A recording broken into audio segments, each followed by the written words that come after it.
Here we are. It's week 6, and more than likely, if you're here watching this video, that means you are 1-4, 2-3, or the dreaded 0-5, and are looking for a way to improve your fantasy squad. Your season isn't quite over yet, but we don't have a lot of time to waste, so we have to make some moves. For starters, you need to move on from players you loved this offseason, but they haven't worked out yet. AKA, from personal experience, my biggest whiff this year, A.J. Dillon, is a prime example. I still like the player. I think he's good. I like the situation he's in, but it hasn't panned out for Dillon yet.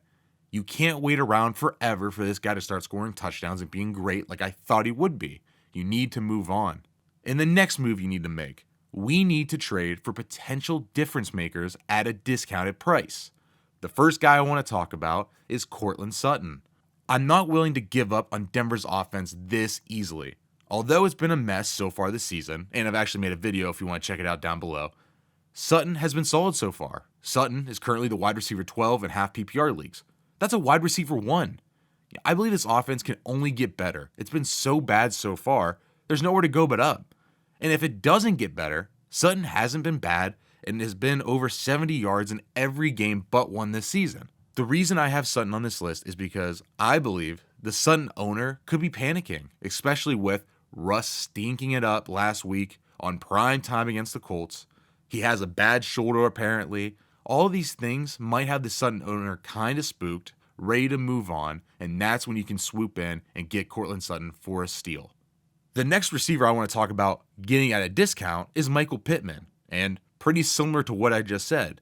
Although Michael Pittman hasn't had as great of a season so far, I still think he's a great player. I made a video on him as well. Michael Pittman is a difference maker at the wide receiver position. The big issue is we had the stinker on Monday night against Denver where Matt Ryan looked cooked. He looked done. But I think the offensive line has been so bad. There's no Jonathan Taylor. I need to be proven wrong with Jonathan Taylor in the lineup where I need to see Michael Pittman suck. I don't think he's a bad player, so I think Michael Pittman owners are going to be panicking like the Cortland Sutton owners, and I think you can get Michael Pittman at a discount for a player who's really great, a big receiver, could be a red zone threat if he gets the targets, which I think he can, and a really bad division too, where he has to play Jacksonville twice in a season, the Texans twice in a season. These teams aren't very good. They give up points. So Michael Pittman can have big games if Matt Ryan turns it around, this offensive line starts to pass block a lot better than what it has been, and Jonathan Taylor gets back in the lineup. Another wide receiver who I think could have a big impact for your fantasy team is Deontay Johnson.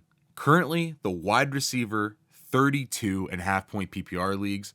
He's criminally undervalued right now. I know the situation in Pittsburgh looks grim, right? I mean, last week they got smoked by the Bills. Kenny Pickett didn't look awesome in the game. I thought he made some impressive throws, but also you saw the limitations of his arm. I kind of just don't care. I see Deontay Johnson throughout the season putting up target numbers of 12, 10, 11, 4, 13. If I'm getting my wide receiver 1 who's going to get what seems to be kind of guaranteed double-digit targets no matter who the quarterback is, I'm in.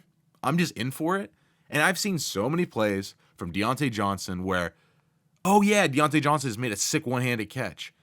Or he made a crazy toe tap against the sideline, but he was out of bounds because Kenny Pickett threw it 10 feet over his head, but he still made the catch somehow, but was barely out of bounds. I see him make these acrobatic plays to where I go, why isn't it translating? Why hasn't Deontay Johnson scored a touchdown yet?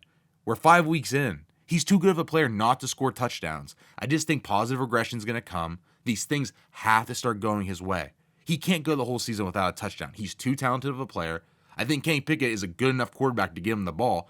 In week 6 against Tampa Bay, that could be another shootout where they're going to be chasing from behind. That sounds like Deontay Johnson time to me. It's time to get him on your roster. The Deontay Johnson owner might be panicking after weeks of 9, 10, 12, 3, and 8. He hasn't worked out, but maybe this is your time to strike low, buy low, and get a good, solid wide receiver 1 to 2 on your team. Then Deontay Johnson's your guy.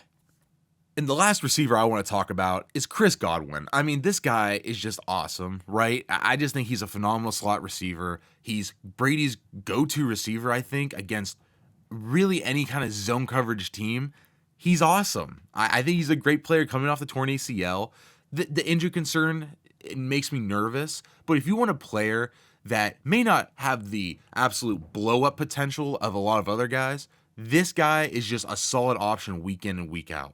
He's going to get double-digit touches from Brady, and almost guaranteed every week.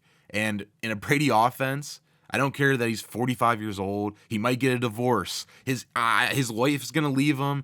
He might leave the NFL. I don't care. I'm good with Chris Godwin. I don't care about the knee, the hip, the whatever you got. If anything, I think that's just more things that you tell the owner and you go, I guess I'll take Godwin. I mean, I know he's got this weird hip thing that just popped up, and he has the knee and the hamstring and the ankle. He's got all this stuff. And Brady, use all that against the owner and try to get Godwin on the low before he has his big blow-up week and it's too late to buy him low. And now let's move on to a tight end. And this one's obvious. This guy was on everybody's list of trade targets. It's George Kittle. George Kittle hasn't had the blow-up game yet, but he's too talented of a player not to. I don't care about Jimmy Garoppolo. I don't care about this offense. Whatever you tell me. I've seen George Kittle do it in the past. When he's healthy, he's great. He hasn't done it yet this year. And I know most people are willing to give up on him. I think he's too talented of a guy. It's true.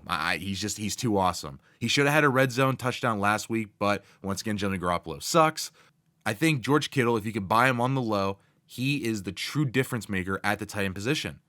There's two guys this year. It's Mark Andrews. It's Travis Kelce.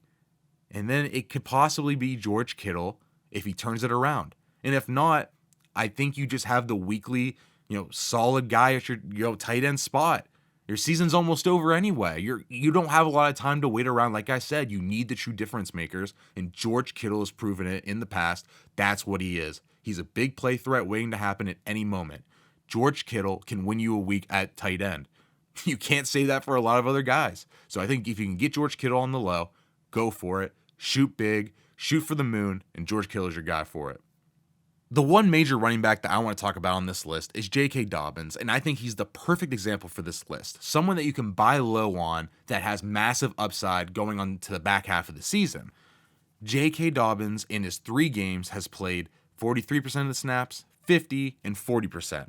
That's not great from someone you need to rely on week in and week out.